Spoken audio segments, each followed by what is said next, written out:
ओम गं गणपते नमः। आप सभी का मेरे चैनल पर बहुत बहुत स्वागत है। इस वीडियो में हम बृहस्पतिवार व्रत कथा सुनेंगे। बृहस्पतिवार का दिन भगवान विष्णु और बृहस्पति देव जी को समर्पित है। इस दिन भगवान विष्णु और बृहस्पति देव का पूजन करना चाहिए तथा कथा सुननी चाहिए। बृहस्पतिवार की कथा सुनने से सभी समस्याओं से छुटकारा मिलता है और जीवन में सुख समृद्धि आती है। तो आइए सुनते हैं अद श्री बृहस्पतिवार व्रत कथा। भारतवर्ष में एक प्रतापी और दानी राजा राज्य करता था। वह नित्य गरीबों और ब्राह्मणों की सहायता करता था। यह बात उसकी रानी को अच्छी नहीं लगती थी। वह न तो गरीबों को दान देती थी और न ही भगवान का पूजन करती थी और राजा को भी दान देने से मना किया करती थी। एक दिन राजा शिकार खेलने वन को गए हुए थे तो रानी महल में अकेली थी। उसी समय बृहस्पति देव साधु के वेश में राजा के महल में भिक्षा के लिए गए और भिक्षा मांगी। रानी ने भिक्षा देने से इनकार कर दिया और कहा, हे साधु महाराज, मैं तो दान्य पुण्य से तंग आ गई हूँ। मेरा पति सारा धन लुटाते रहता है। मेरी इच्छा है कि हमारा सारा धन नष्ट हो जाए, फिर न तो बांस रहेगा और न बांसुरी बजेगी। साधु ने कहा, देवी तुम तो बड़ी विचित्र हो। धन संतान तो सभी चाहते हैं। पुत्र और लक्ष्मी तो पापी के घर में भी होना चाहिए। यदि तुम्हारे पास अधिक धन है तो भूखों को भोजन दो, प्यासों के लिए प्याऊ बनवाओ, मुसाफिरों के लिए धर्मशालाएं खुलवाओ। जो निर्धन अपनी कुंवारी कन्याओं का विवाह नहीं करा सकते उनका विवाह करा दो। ऐसे और कई काम हैं जिनके करने से तुम्हारा यश लोक परलोक में फैलेगा। परंतु रानी पर उपदेश का कोई फर्क न पड़ा। वह बोली, महाराज आप मुझे न समझाइए। मैं ऐसा धन नहीं चाहती जो हर जगह बांटती फिरूं। साधु ने उत्तर दिया, यदि तुम्हारी ऐसी इच्छा है तो तथास्तु। तुम ऐसा करना कि बृहस्पतिवार के दिन घर लीपकर पीली मिट्टी से अपना सर धोकर स्नान करना, भट्टी चढ़ाकर कपड़े धोना। ऐसा करने से आपका सारा धन नष्ट हो जाएगा। इतना कहकर वह साधु महाराज वहां से लोप हो गए। साधु के अनुसार कई बातों को पूरा करते हुए रानी को केवल 3 बृहस्पतिवार ही बीते थे कि उसकी समस्त धन संपत्ति नष्ट हो गई। भोजन के लिए राजा का परिवार तरसने लगा। तब एक दिन राजा ने रानी से बोला कि हे रानी, तुम यहीं रहो, मैं दूसरे देश को जाता हूँ, क्योंकि यहाँ पर सभी लोग मुझे जानते हैं, इसलिए मैं कोई छोटा कार्य भी नहीं कर सकता। ऐसा कहकर राजा परदेश चला गया। वहाँ जंगल से लकड़ी काटकर लाता और शहर में बेचता। इस तरह अपना जीवन व्यतीत करने लगा। इधर राजा के परदेश जाते ही रानी और दासी दुखी रहने लगी। एक बार जब रानी और दासी को 7 दिन तक बिना भोजन के रहना पड़ा तो रानी ने अपनी दासी से कहा, हे दासी, पास के ही नगर में मेरी बहन रहती है। वह बड़ी धनवान है। तू उसके पास जा और कुछ ले आ ताकि थोड़ी बहुत गुजर बसर हो जाए। दासी रानी की बहन के पास गई। उस दिन गुरुवार था और रानी की बहन उस समय बृहस्पतिवार व्रत की कथा सुन रही थी। दासी ने रानी की बहन को अपनी रानी का संदेश दिया, लेकिन रानी की बड़ी बहन ने कोई उत्तर नहीं दिया। जब दासी को रानी की बहन से कोई उत्तर नहीं मिला तो वह बहुत दुखी हुई और उसे क्रोध भी आया। दासी ने वापस आकर रानी को सारी बात बता दी। सुनकर रानी ने अपने भाग्य को कोसा। उधर रानी की बहन ने सोचा कि मेरी बहन की दासी आई थी, परंतु मैं उससे नहीं बोल सकी, इससे वह बहुत दुखी हुई होगी। कथा सुनकर और पूजन समाप्त करके वह अपनी बहन के घर आई और कहने लगी, हे बहन, मैं बृहस्पतिवार का व्रत कर रही थी।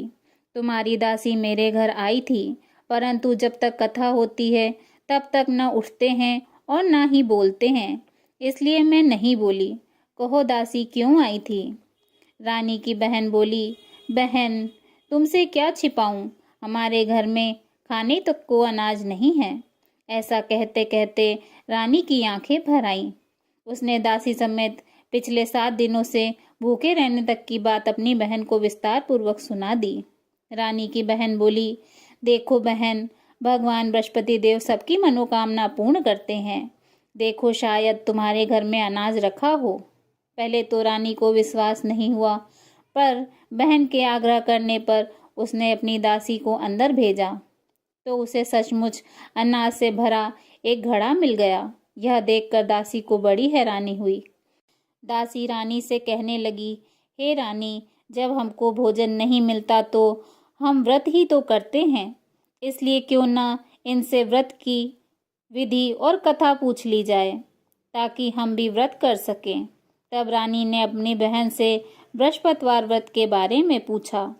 उसकी बहन ने बताया, बृहस्पतिवार व्रत में चने की दाल और मुनक्का से विष्णु भगवान का केले के जड़ में पूजन करें तथा दीपक जलाएं, व्रत कथा सुनें और पीला ही भोजन करें।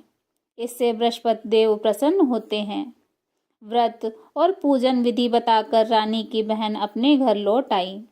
7 दिन बाद जब गुरुवार आया तो रानी और दासी ने व्रत रखा। गुड़साल से जाकर चना और गुड़ ले आई। फिर उसने केले की जड़ तथा विष्णु भगवान का पूजन किया। अब पीला भोजन कहाँ से आए, इस बात को लेकर दोनों बहुत दुखी थीं। चूंकि उन्होंने व्रत रखा था, इसलिए बृहस्पति देव उनसे प्रसन्न थे। इसीलिए वे एक साधारण व्यक्ति का रूप धारण कर 2 थालों में सुंदर पीला भोजन दासी को दे गए। भोजन पाकर दासी प्रसन्न हुई और फिर रानी के साथ मिलकर भोजन ग्रहण किया। उसके बाद वे सभी गुरुवार को व्रत और पूजन करने लगी। बृहस्पति भगवान की कृपा से उनके पास फिर से धन संपत्ति आ गई, परंतु रानी फिर से पहले की तरह आलस करने लगी। तब दासी बोली, देखो रानी, तुम पहले भी इसी प्रकार आलस्य करती थी। तुम्हें धन रखने में कष्ट होता था, इसी कारण से सभी धन नष्ट हो गया। और अब जब भगवान बृहस्पति देव की कृपा से धन मिला है तो तुम्हें फिर से आलस्य होता है। रानी को समझाते हुए दासी कहती है कि बड़ी मुसीबतों के बाद हमने यह धन पाया है, इसलिए हमें दान पुण्य करना चाहिए, भूखे मनुष्यों को भोजन कराना चाहिए और धन को शुभ कार्यों में खर्च करना चाहिए, जिससे तुम्हारे कुल का यश बढ़ेगा, स्वर्ग की प्राप्ति होगी और पितर प्रसन्न होंगे। दासी की बात मानकर रानी अपना धन शुभ कार्यों में खर्च करने लगी, जिससे पूरे नगर में उसका यश फैलने लगा। एक दिन राजा दुखी होकर जंगल में पेड़ के नीचे आसन जमाकर बैठ गया। वह अपनी दशा को याद करके व्याकुल होने लगा। बृहस्पतिवार का दिन था। एकाएक उसने देखा कि निर्जन वन में एक साधु प्रकट हुए हैं। वह साधु वेश में स्वयं बृहस्पति देवता थे। लकड़हारे के सामने आकर बोले, हे लकड़हारे, इस सुनसान जंगल में तू किस चिंता में बैठा है? लकड़हारे ने दोनों हाथ जोड़कर प्रणाम किया और उत्तर दिया, महात्मा जी, आप सब कुछ जानते हैं, मैं क्या कहूँ। यह कहकर रोने लगा और साधु को अपनी आत्मकथा सुनाई।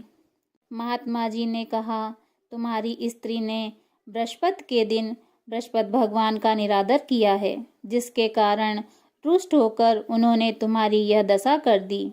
अब तुम चिंता को दूर कर कर मेरे कहने पर चलो तो तुम्हारे सब कष्ट दूर हो जाएंगे और भगवान पहले से अधिक संपत्ति देंगे। तुम बृहस्पति के दिन कथा किया करो। 2 पैसे के चने मुनक्के लाकर उनका प्रसाद बनाओ और शुद्ध जल से लोटे में शक्कर मिलाकर अमृत तैयार करो। कथा के पश्चात अपने सारे परिवार और सुनने वाले प्रेमियों में अमृत व प्रसाद बांटकर आप भी ग्रहण करो। ऐसा करने से भगवान तुम्हारी सब मनोकामनाएं पूरी करेंगे। साधु के ऐसे वचन सुनकर लकड़हारा बोला, हे प्रभु, मुझे लकड़ी बेचकर इतना पैसा नहीं मिलता जिससे भोजन के उपरांत कुछ बचा सकूं। मैंने रात्रि में अपनी स्त्री को व्याकुल देखा है। मेरे पास कुछ भी नहीं है जिससे मैं उसकी खबर मंगा सकूं। साधु ने कहा, हे लकड़हारे, तुम किसी बात की चिंता मत करो। बृहस्पति के दिन तुम रोजाना की तरह लकड़ियां लेकर शहर को जाओ। तुमको रोज से दुगना धन प्राप्त होगा, जिससे तुम भली भांति भोजन कर लोगे तथा बृहस्पति देव की पूजा का सामान भी आ जाएगा। इतना कहकर साधु अंतर ध्यान हो गए। धीरे धीरे समय व्यतीत होने पर फिर वही बृहस्पतिवार का दिन आया। लकड़हारा जंगल से लकड़ी काटकर किसी शहर में बेचने गया। उसे उस दिन और दिनों से अधिक पैसा मिला। राजा ने चना गुड़ आदि लाकर गुरुवार का व्रत किया। उस दिन से उसके सभी कलेश दूर हुए। परंतु जब दोबारा गुरुवार का दिन आया तो बृहस्पतिवार का व्रत करना भूल गया। इस कारण बृहस्पति भगवान नाराज हो गए। उस दिन उस नगर के राजा ने विशाल यज्ञ का आयोजन किया तथा शहर में यह घोषणा करा दी कि कोई भी मनुष्य अपने घर में भोजन न बनाए, न आग जलाए। समस्त जनता मेरे यहाँ भोजन करने आए। इस आज्ञा को जो न मानेगा उसे फांसी की सजा दी जाएगी। इस तरह की घोषणा संपूर्ण नगर में करवा दी गई। राजा की आज्ञा अनुसार शहर के सभी लोग भोजन करने गए, लेकिन लकड़हारा कुछ देर से पहुंचा, इसलिए राजा उसको अपने साथ घर ले गए और ले जाकर भोजन करा रहे थे। तभी रानी की दृष्टि उस खूंटी पर पड़ी जिस पर उनका हार लटका हुआ था। वह वहां दिखाई नहीं दिया। रानी ने निश्चय किया कि मेरा हार इसी मनुष्य ने चुरा लिया है। उसी समय सिपाहियों को बुलाकर उसको कारागार में डलवा दिया। जब लकड़हारा कारागार में पड़ गया और वह बहुत दुखी होकर यह विचार करने लगा कि न जाने कौन से पूर्व जन्म के कर्म से मुझे यह दुख प्राप्त हुआ है, और उसी साधु को याद करने लगा जो जंगल में मिला था। उस समय तत्काल बृहस्पति देव साधु के रूप में प्रकट हुए और उसकी दशा को देखकर कहने लगे, अरे मूर्ख, तूने बृहस्पति देव की कथा नहीं कही, इसी कारण तुझे दुख प्राप्त हुआ है।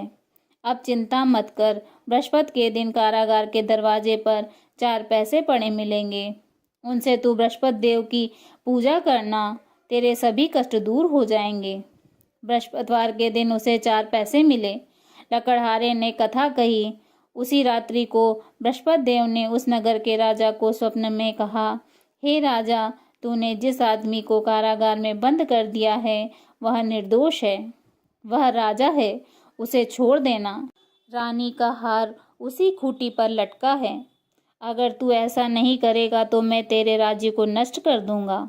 इस तरह रात्रि में स्वप्न को देखकर राजा प्रातः काल उठा और खूंटी पर हार देखकर लकड़हारे को बुलाकर क्षमा मांगी तथा लकड़हारे को योग्य सुंदर वस्त्र आभूषण देकर विदा कर दिया। बृहस्पति देव के आज्ञा अनुसार लकड़हारा अपने नगर को चल दिया। राजा जब अपने नगर के निकट पहुंचा तो उसे बड़ा आश्चर्य हुआ। नगर में पहले से अधिक बाग, तालाब, कुएं तथा बहुत सी धर्मशाला, मंदिर आदि बन गए हैं। राजा ने पूछा कि यह किसका बाग और धर्मशाला है। तब नगर के सब लोग कहने लगे, यह सब रानी और बांदी के हैं। तो राजा को आश्चर्य हुआ और गुस्सा भी आया। जब रानी ने यह खबर सुनी कि राजा आ रहे हैं तो उन्होंने बांदी से कहा, हे दासी, देख राजा हमको कितनी बुरी हालत में छोड़ गए थे। हमारी ऐसी हालत देखकर वह लौट न जाएं, इसलिए तू दरवाजे पर खड़ी हो जा। आज्ञा अनुसार दासी दरवाजे पर खड़ी हो गई। राजा आए तो उन्हें अपने साथ लिवा लाई। तब राजा ने क्रोध करके अपनी रानी से पूछा कि यह धन तुम्हें कैसे प्राप्त हुआ है।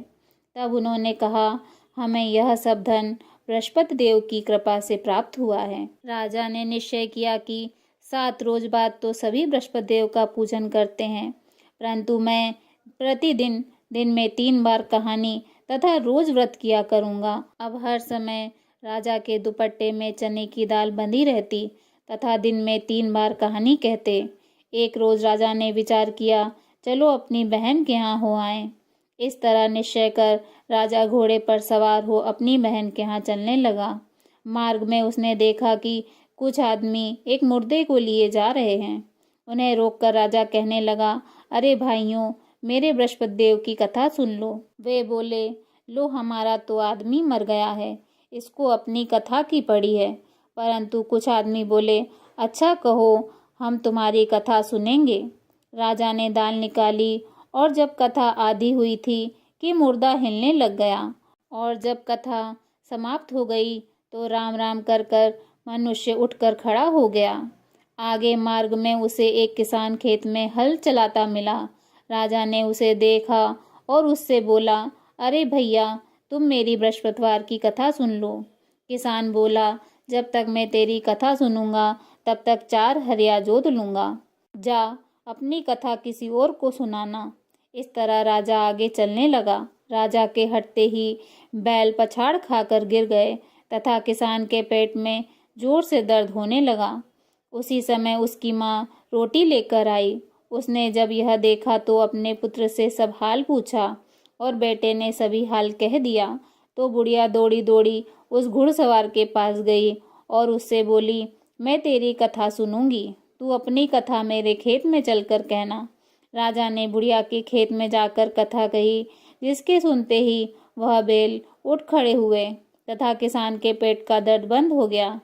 राजा अपनी बहन के घर पहुंचा। बहन ने भाई की खूब मेहमानी की। दूसरे रोज प्रातःकाल राजा जगा तो वह देखने लगा कि सब लोग भोजन कर रहे हैं। राजा ने अपनी बहन से कहा, ऐसा कोई मनुष्य नहीं है जिसने भोजन नहीं किया हो, मेरी बृहस्पतिवार की कथा सुन ले। बहन बोली, हे भैया, यह देश तो ऐसा ही है। यहाँ पहले लोग भोजन करते हैं, बाद में अन्य कार्य करते हैं। अगर कोई पड़ोस में हो तो देख आऊं। वह ऐसा कहकर देखने चली गई, परंतु उसे कोई ऐसा व्यक्ति नहीं मिला जिसने भोजन न किया हो। अतः वह एक कुम्हार के घर गई, जिसका लड़का बीमार था। उसे मालूम हुआ कि उसके यहाँ 3 रोज से किसी ने भोजन नहीं किया है। रानी ने अपने भाई की कथा सुनने के लिए कुम्हार से कहा। वह तैयार हो गया। राजा ने जाकर बृहस्पतिवार की कथा कही, जिसको सुनकर उसका लड़का ठीक हो गया। अब तो राजा की प्रशंसा होने लगी। एक रोज राजा ने अपनी बहन से कहा, हे बहन, हम अपने घर को जाएंगे, तुम भी तैयार हो जाओ। राजा की बहन ने अपनी सास से कहा। सास ने कहा, हाँ चली जा, परंतु अपने लड़कों को मत ले जाना, क्योंकि तेरे भाई की कोई औलाद नहीं है।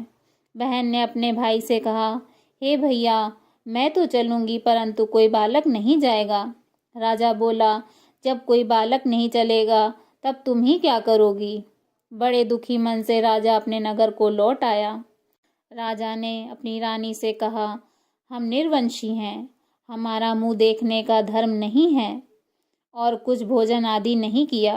रानी बोली, हे प्रभु, बृहस्पति देव ने हमें सब कुछ दिया है, वह हमें औलाद अवश्य देंगे। उसी रात को बृहस्पति देव ने राजा से स्वप्न में कहा, हे राजा, उठ, सभी सोच को त्याग दे, तेरी रानी गर्भ से है। राजा को यह बात सुनकर बड़ी प्रसन्नता हुई। 9वें महीने में उसके गर्भ से एक सुंदर पुत्र ने जन्म लिया। तब राजा बोला, हे रानी, स्त्री बिना भोजन के रह सकती है, पर बिना बात कहे नहीं रह सकती। जब मेरी बहन आवे तो तुम उससे कुछ मत कहना।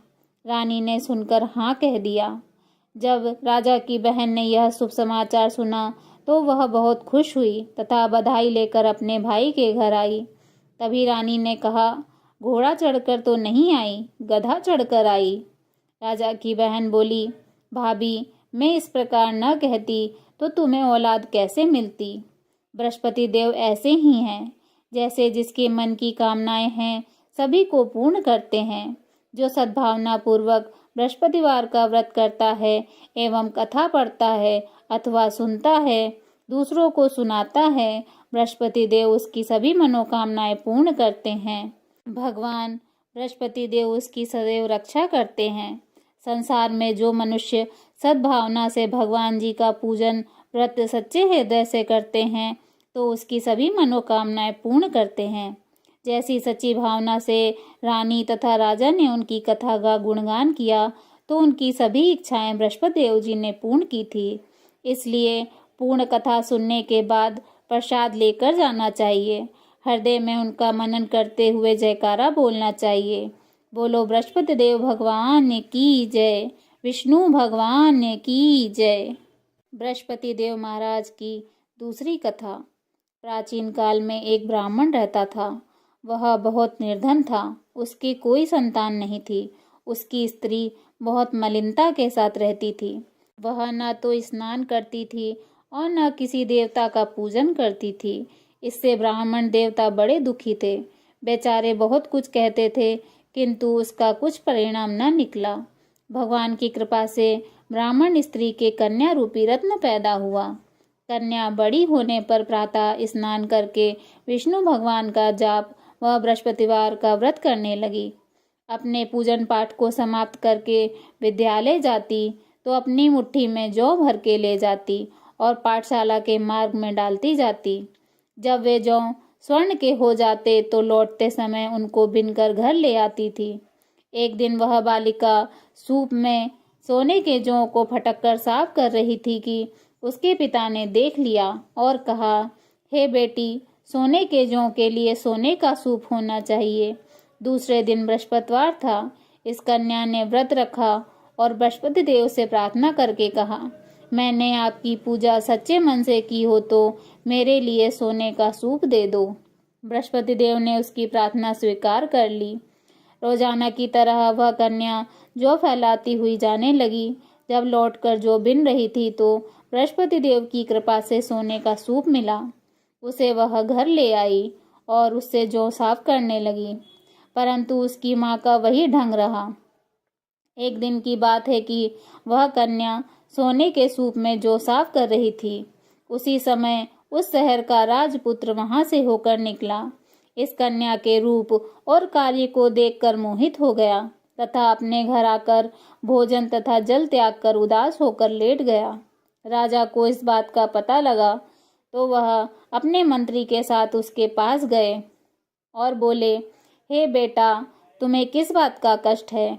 किसी ने अपमान किया है अथवा और कोई अन्य कारण हो सो कहो, मैं वही कार्य करूँगा जिससे तुम्हें प्रसन्नता हो। अपने पिता की राजकुमार ने बातें सुनी तो वह बोला, मुझे आपकी कृपा से किसी बात का दुख नहीं है।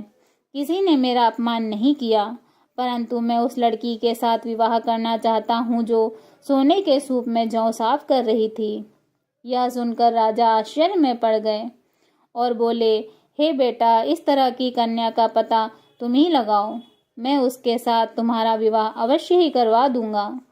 राजकुमार ने उस लड़की के घर का पता बतलाया। तब मंत्री उस लड़की के घर गए और ब्राह्मण देवता को सभी हाल बतलाया।